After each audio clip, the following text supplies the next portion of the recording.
Okay, in this video we're going to take a look at resealing my 20-year-old geodesic dome. This is made with a stressed skin. It's about just over 20 years old. I used 16 gauge aluminium sheet, which is about 1.6 millimeters thick. There was triangle frames that were bolted together, and then that another 16 gauge cover strip riveted over the top. You can just see that there.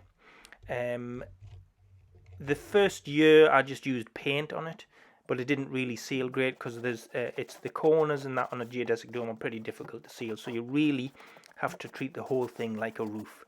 So about 16 years ago I painted it with this product called Evercryl, and that was the only coat it's had, so I think it's due a bit of a remodel and a makeup. There's the windows have been pretty tricky to seal.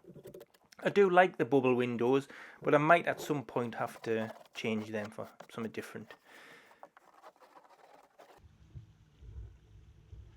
It hasn't done bad overall because it's under trees, and considering it's under trees, it hasn't really got a whole load of sap or green mold or anything like that on it. It's performed not too bad actually. So I'm going to give it a refresh and put another coat of Evercryl over the lot.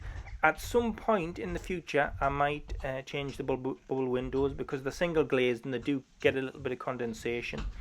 So I might change those to double glazed, but I'll that'll be another job next year maybe. So this year I'm just going to reseal it for the winter and get everything nice and weatherproofed.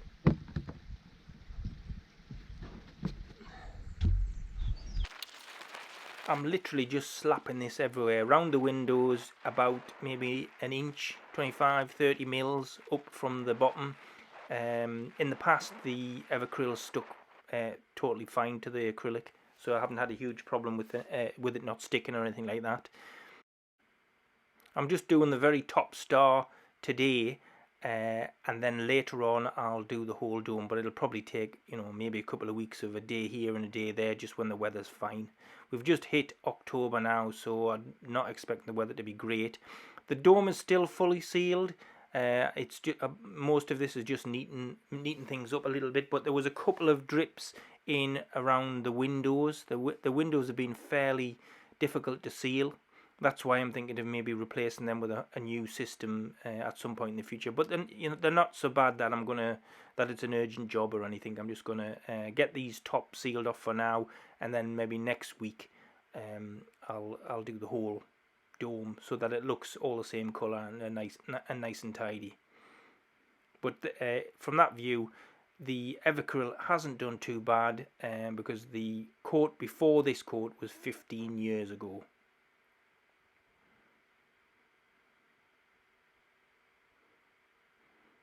I wouldn't recommend using this product on timber, if you've got plywood. This is a metal structure with insulation on the inside, so it's not going to take any hurt. If the water did get into the metal, it's not going to damage it in any way at all. But if it was timber, I certainly wouldn't be leaving this 15 years. If it was timber without recoating, I'd probably have a different roofing system. This works great on a metal roof, but I definitely wouldn't use it on plywood or out like that. If you've got any comments, drop them below, tips or tricks, or if you've got any questions about sealing domes or what methods work, just drop us a comment and I'll try my best to answer. Thanks a lot, and we'll catch you in the next one.